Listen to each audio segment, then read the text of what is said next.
The Discovery Bank app has become an important part of my daily life. It helps me with three things. One, convenience, it gives me time back, and the third, my daily activities. Imagine this, my workout recorded, tick. Rewards provided, tick. I love it when I'm booking my flight on my app, I'm running through Fast Track, all I need to show is my card on my bank app, and finally I find myself in the lounge. So really an integral part of my life. I was delighted to learn that now I can switch my Discovery debit orders through the Discovery app. Let me show you how.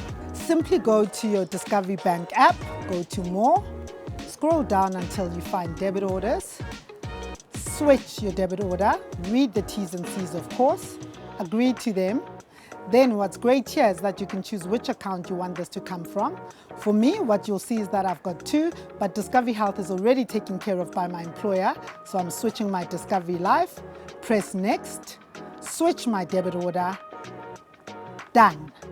Nice and easy. Tells me that I've initiated the process and that from now on, Discovery Bank will pay my Discovery debit orders.